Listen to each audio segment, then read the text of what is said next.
Debbie Hall. Thank you.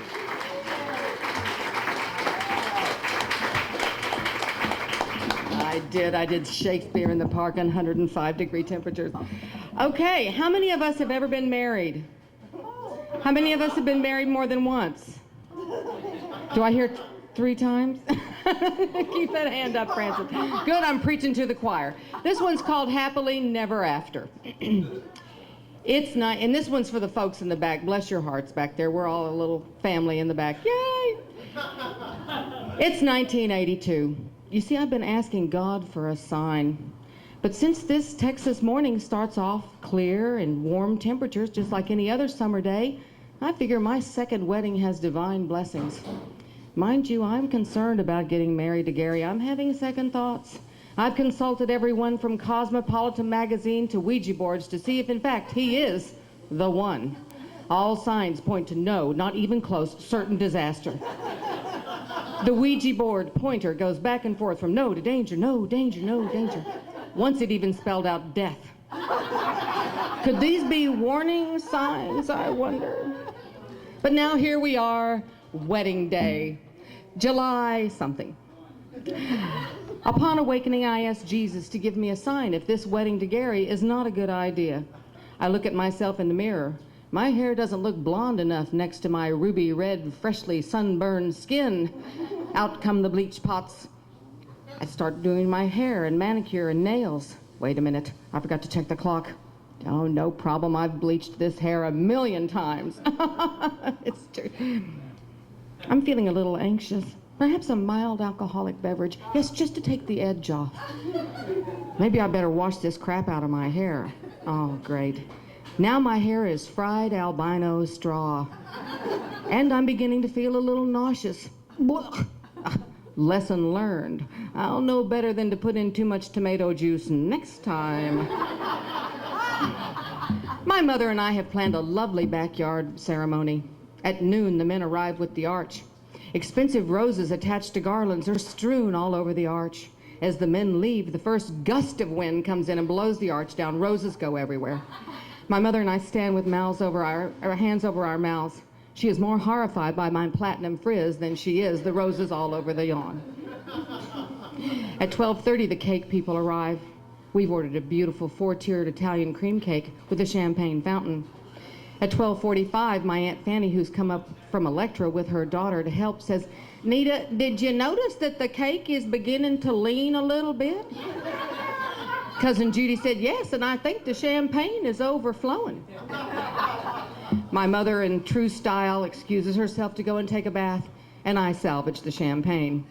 The cake is reconstructed by my Aunt Fanny, the champagne fountain is removed by Cousin Judy, and I drink the contents. I'm alarmed at the first bolt of thunder that shakes the entire house. What in the name of God? And speaking of God, was that him trying to give me some kind of sign?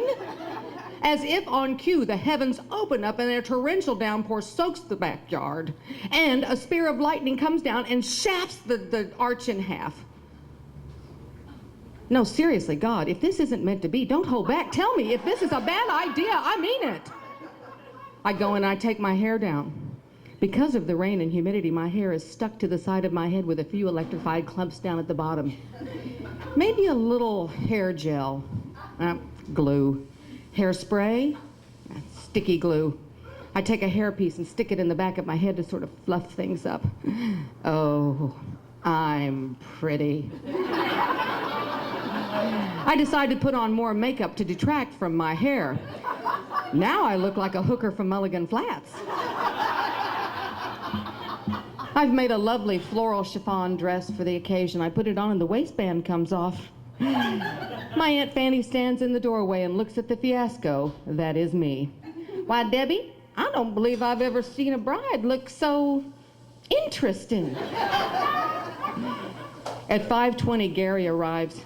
He's been drinking all day. Mind you, Gary can't handle a single cocktail, let alone an entire day of debauchery.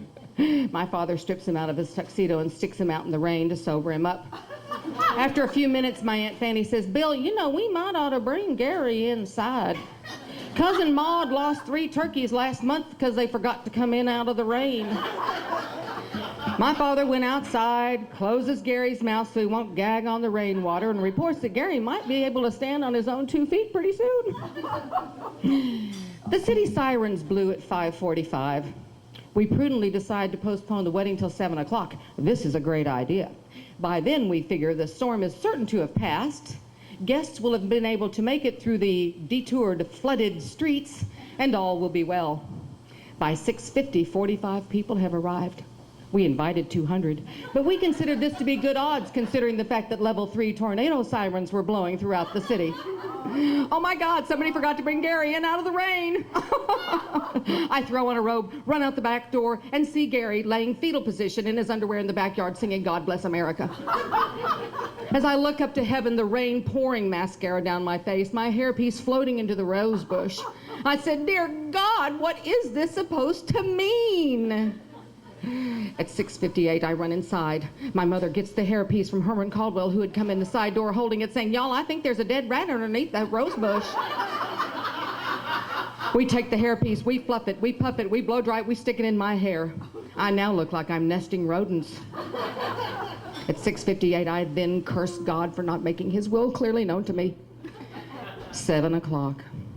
If anyone has any reason at all, why these two should not be married.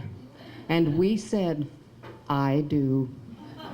My remaining days with Gary were as tumultuous as the wedding itself, and many was the morning that I woke up and cursed God for not making his will clearly known to me so that I might have missed this chapter of my life. Thanks, y'all.